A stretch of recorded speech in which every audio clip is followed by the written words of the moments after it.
আসসালামু আলাইকুম। আপনারা অনেকে জানতে চেয়েছেন কিভাবে জমির পরিমাণ বের করতে হয়। আজকের ভিডিওতে আমি আপনাদেরকে এমন একটি পদ্ধতি দেখাবো, যে পদ্ধতি ব্যবহার করে আপনি সহজে জমির পরিমাণ বের করতে পারবেন। বন্ধুরা, সবাইকে বলবো আজকের ভিডিওটা শেষ পর্যন্ত দেখার জন্য। তাহলে আপনিও যে কোনো জমির পরিমাণ সহজে করতে পারবেন এবং আপনি জানতে পারবেন আপনার জমি কত শতাংশ রয়েছে অথবা আপনার জমি কত কাঠা রয়েছে। খুব সহজেই কিন্তু আপনি জমির পরিমাণ করতে পারবেন। সো বরাবরের মতো আপনাদের সাথে আছি আমি রিয়াজ। যদি আজকের ভিডিওটা দেখে মনে হয় বিন্দু পরিমাণ উপকার হয়েছে, তাহলে ভিডিওতে একটি লাইক করবেন। এই ভিডিওর মতো প্রয়োজনীয় ভিডিওগুলো পেতে আমাদের চ্যানেলটি সাবস্ক্রাইব করে রাখবেন। চলুন তাহলে শুরু করা যাক আজকের ভিডিও। বন্ধুরা, আপনারা দেখতে পাচ্ছেন আমি আগে থেকে এখানে একটি কাল্পনিক জমি এঁকে রেখেছি। সো আজকের এই ভিডিওতে আমি আপনাদেরকে একদম সহজে দেখাবো কিভাবে জমির পরিমাণ বের করতে হয়। আপনি যদি আজকের ভিডিওটা শুরু থেকে শেষ পর্যন্ত দেখেন, তাহলে আপনিও জমির পরিমাণ খুব সহজে বের করতে পারবেন। সো এখন আপনারা দেখতে পাচ্ছেন আমি কিন্তু আমার জমির চারপাশটাকে কিন্তু প্রথমে ফুট করে নিয়েছি। দুই দৈর্ঘ্য এবং দুই প্রস্থটাকে কিন্তু আমি ফুট করে নিয়েছি, আপনারা কিন্তু সেটা দেখতে পাচ্ছেন। এখন কিভাবে জমির পরিমাণ বের করবেন সেটা আমি আপনাদেরকে স্টেপ বাই স্টেপ দেখাই। প্রথমে আমাদেরকে যে কাজটা করতে হবে, আমাদেরকে জমির গড় দৈর্ঘ্য বের করতে হবে। এখন কিভাবে গড় দৈর্ঘ্য বের করবেন আমি আপনাদেরকে দেখাই। আপনারা দেখতে পাচ্ছেন আমাদের জমির উপরে কিন্তু 150 ফুট রয়েছে এবং নিচে কিন্তু 130 ফুট রয়েছে। এখন আমাদেরকে যে কাজটা করতে হবে, এটাকে যোগ করতে হবে। 150 যোগ 130, এরপর আমাদেরকে এখানে ফুট দিতে হবে। সো আপনারা দেখতে পাচ্ছেন আমি কিন্তু এটাকে যোগ করে নিয়েছি।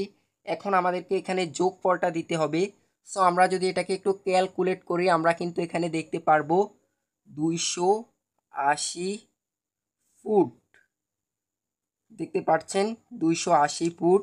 এখন আমাদেরকে মোট দৈর্ঘ্যকে 2 ভাগ করতে হবে। সো আমরা যদি এখানে ভাগ 2 দিয়ে দিই, 280কে আমরা যদি 2 দিয়ে ভাগ করি, তাহলে আমাদের এখানে অ্যান্সার হবে 140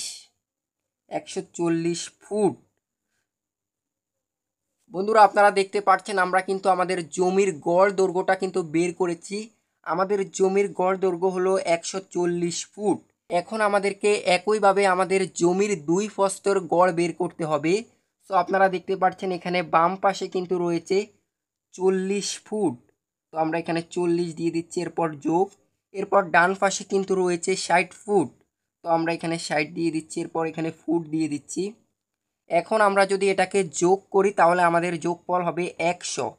সো দেখতে পাচ্ছেন আমাদের জমির দুই প্রস্থ কিন্তু 100 ফুট।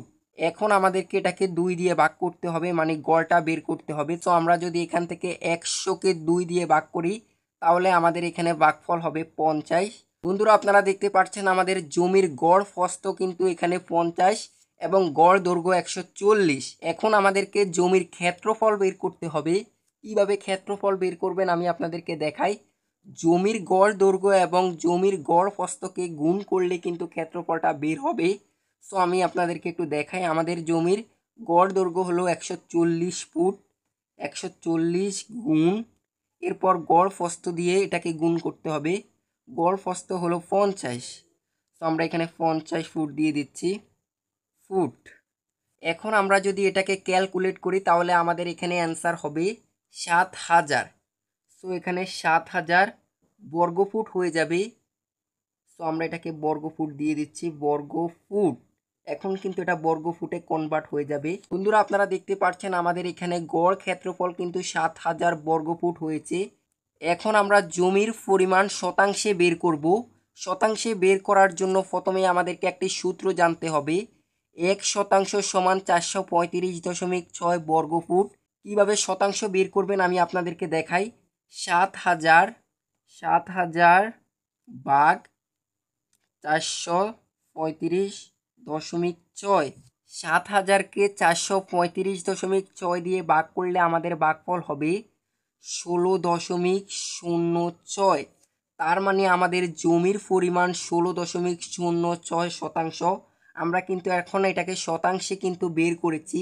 এখন আপনি চাইলে এটাকে কিন্তু কাটায় বের করতে পারবেন, কত কাটা আপনার জমিটা রয়েছে। জমির পরিমাণ কাটায় বের করার জন্য অবশ্যই আমাদেরকে এখানে এই সূত্রটা মুখস্থ রাখতে হবে। আমরা জানি 720 বর্গফুট সমান 1 কাঠা। এখন আমরা যদি এখানে 7000কে 7000কে 720 দিয়ে ভাগ করি, তাহলে কিন্তু আমরা এখানে দেখতে পারবো আমাদের জমিটা কত কাঠা রয়েছে। আমরা এটাকে একটু ক্যালকুলেট করে নিচ্ছি। 7000কে 720 দিয়ে ভাগ করলে আমাদের ভাগফল হবে 9.72। তার মানে আমাদের জমির পরিমাণ 9.72 কাঠা এবং শতাংশে কিন্তু আমরা পেয়েছি 16.06%। বন্ধুরা, এভাবে খুব সহজে আপনারা জমির পরিমাণ বের করতে পারেন। যদি আজকের ভিডিওটা দেখে মনে হয় বিন্দু পরিমাণ উপকার হয়েছে, নতুন কিছু জানতে পেরেছেন, তাহলে অবশ্যই ভিডিওতে একটা লাইক করবেন। এই ভিডিওর মতো প্রয়োজনীয় ভিডিওগুলো পেতে আমাদের চ্যানেলটি সাবস্ক্রাইব করে রাখবেন। যারা সাবস্ক্রাইব করেছেন থ্যাংক ইউ সো মাচ। আর এই ভিডিওটি অবশ্যই আপনার ফেসবুকের টাইমলাইনে শেয়ার করে দিবেন, এতে আপনার ফ্রেন্ড লিস্টে থাকা আরও অনেক মানুষের অনেক বেশি উপকার হতে পারে। সবাই ভালো থাকবেন, সুস্থ থাকবেন, আল্লাহ হাফিজ।